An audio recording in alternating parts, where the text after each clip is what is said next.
This tubular nib is made by Eureka, a one-person pen maker from South Korea. The nib looks a lot like Schon Design's Monoc nib, and we'll get to that in a bit. Eureka has been around for about 6 years. I actually wrote one of the first reviews of an Eureka pen back in 2020. The whole pen except for the converter was made in-house by Eureka, even the argentium silver nib and the ebonite feed. Since then, Eureka has been tinkering with all sorts of nib, feed and pen designs, sharing research notes on his website and on Reddit, and every now and then he sells prototypes.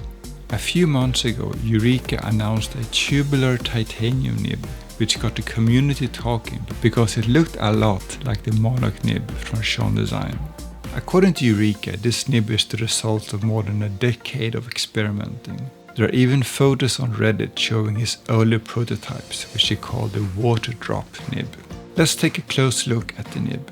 It's machined from a solid rod of grade 23 titanium, also called grade 5 ELI or extra low interstitials. It's actually the same alloy that Schon uses. Compared to pure titanium, which is what most traditional titanium nibs are made from, this alloy is much harder. Both Schon and Eureka say this alloy is so tough that it can be used as tipping material too, which is why neither nib has separate tipping. When you put the Eureka nib on a pen, it looks larger than the Monoc, thanks to the longer nib tines. If you unscrew the nib, you will see that the Monoc is actually bigger, and that's because of the single biggest difference between the two. The Monoc is an integrated design where the nib and housing are one piece, while the Eureka nib is more traditional. Feed materials are different too. The Monoc uses an Ultim feed, while the Eureka uses ebonite. According to his R&D notes, Eureka did try Ultim feeds at first and even sold some, but ran into issues and eventually switched to ebonite. The Monoc has a polished finish, but Eureka's nib has a stone-washed look that he calls micro-hammered finish. So how does it write? With those long slender tines you might expect some bounce, but this Eureka nib is actually pretty stiff, about as firm as a steel nib and similar to the Monoc. Maybe that's just how tubular nibs are compared to flat ones. The nib has a stub-like grind, kind of like a medium nib on the downstroke and fine on the crossstroke. It's a rounded, forgiving stub that gives up some line variation for smoothness. Ink flow is generous as you would expect from an ebonite feed, but not too wet. The Monoc on the other hand comes with a few different nib grinds, including a really cool cursive that's like 2 grinds in one. I have a separate video about that. Let's talk about the pen too. The one I bought is called Diamond Symmetry. It's made from Ultim and has this beautiful diamond-like faceted finish that reminds me of some Platinum 3776 limited editions. It comes with a funky reusable ink cartridge, but you can also use pilot-style cartridges and converters like the Con 70.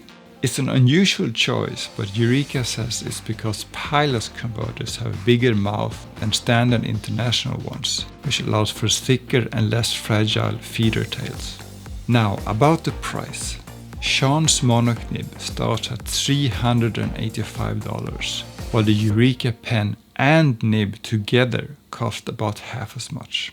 I don't think the Monoc is overpriced. I get that it's a small operation, that it took years of expensive R&D to develop the nib, and that both materials and labor are costly.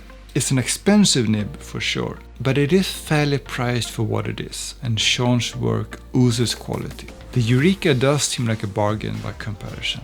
It's not an integrated nib though, and there's only one grind to choose from right now. It's also a bit harder to buy, and I'm not sure what kind of after-sales support you get. Still, it's a bargain. So why the dramatic price difference?